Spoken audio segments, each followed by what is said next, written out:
पहली बार बीजेपी ने रामचंद्र घाट निर्वाचन क्षेत्र में सीधे तौर पर अपना उम्मीदवार उतारा है। खुआइम ने अपना नामांकन पत्र जमा करने के लिए निकाले गए रैली के बाद पार्टी उम्मीदवार डेविड देबबर्मा ने भ्रष्टाचार मुक्त एडीसी स्थापित करने का संकल्प लिया। टीटीएडीसी के लिए चल रहे चुनावों में रामचंद्र घाट निर्वाचन क्षेत्र चर्चा का मुख्य केंद्र बनकर उभरा है। इस पृष्ठभूमि में बुधवार को बीजेपी के नामित उम्मीदवार और पार्टी सचिव डेविड देबबर्मा ने अपने समर्थकों के एक रैली के बाद खुआई स्थित एसडीएम के कार्यालय में औपचारिक रूप से अपने नाम का नामांकन पत्र दाखिल किया। इस रैली में पार्टी कार्यकर्ताओं और समर्थकों की भारी भीड़ देखने को मिली। डेविड देबबर्मा ने कहा कि बीजेपी का मुख्य उद्देश्य एडीसी के भीतर एक भ्रष्टाचार मुक्त और पारदर्शी प्रशासन स्थापित करना है। बीजेपी यह चुनाव एडीसी के समग्र विकास को बढ़ावा देने और आम लोगों के अधिकारों की रक्षा करने के एकमात्र उद्देश्य के साथ लड़ रही है। उन्होंने कहा, लोग बदलाव चाहते हैं और बीजेपी उस बदलाव का नेतृत्व करने के लिए तैयार है। मैं शुक्रगुजार हूँ, आप लोग आया और आप लोग ने बहुत बड़ा अच्छा काम किया और आप लोग ने देखा है आज का नॉमिनेशन खुआई डिस्ट्रिक्ट में सबसे बड़ा नॉमिनेशन हुआ है और इतना बड़ा नॉमिनेशन देख के मैं बोल सकता हूँ कि बीजेपी का जय निश्चित है और बीजेपी का भी इलेक्शन में हारता नहीं है और बीजेपी जीत गया दोनों सीट में और बहुत बड़ा लैंडस्लाइड विक्ट्री होगा, बहुत अच्छा मार्जिन में जीतेगा हम लोग।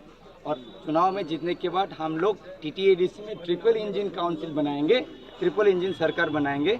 दिल्ली में मोदी जी का नेतृत्व में, स्टेट में प्रोफेसर डॉक्टर मानिक शेखर का नेतृत्व में हम लोग करप्शन फ्री काउंसिल बनाएंगे और विकसित टीटीएडीसी बनाएंगे और जनजातीय को सेवा करेंगे और जनजाति का समाज का। राइवल पार्टीज पर हमला बोलते हुए डेविड देबबर्मा ने टिप्पणी की कि सीपीआईएम और कांग्रेस व्यावहारिक रूप से इस सीट की दौड़ से बाहर हो चुके हैं।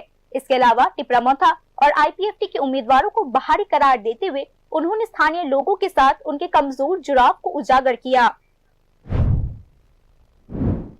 लड़ाई किसी के साथ नहीं है, बीजेपी का तो अपन कोई है नहीं, सीपीएम कांग्रेस तो गायब है। अभी तिपरामोथा हमारा तो सरकार में तो है लेकिन हम यहाँ फ्रेंडली कॉन्टेस्ट कर रहे हैं, लेकिन जेम्स तो बाहर का है, वो तो बहिरागत कैंडिडेट है, विधायक भी बहिरागत है, एमडीसी भी बहिरागत है, तो लोग तो मालूम ही है किसको वोट देना है। मेरे से बहुत सारा लोग संपर्क में है और बीजेपी जीत गया ये निश्चित है। आप लोग जीतेंगे तो पहला काम क्या होगा? पहले काम हम लोग काउंसिल में बैठेंगे, उसके बाद हम लोग पहले ही बोल दे करप्शन मुक्त काउंसिल बनाएंगे हम। Thank you.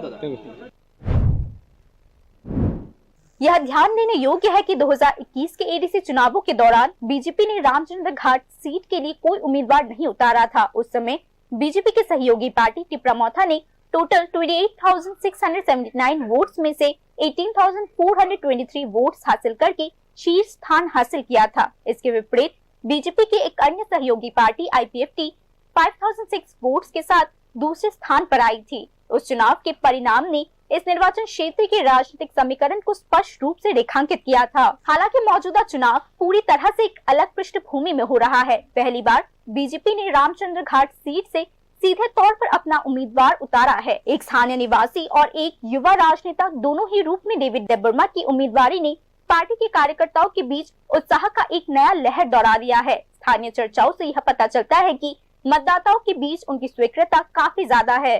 राजनीतिक विश्लेषकों का मानना है कि इस बार त्रिपक्षीय मुकाबले को देखते हुए इस निर्वाचन क्षेत्र में चुनाव का नतीजा बेहद अहम साबित हो सकता है।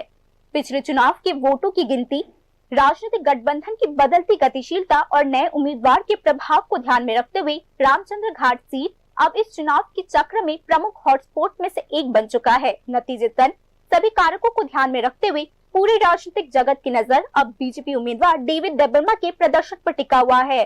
Bureau report, news now.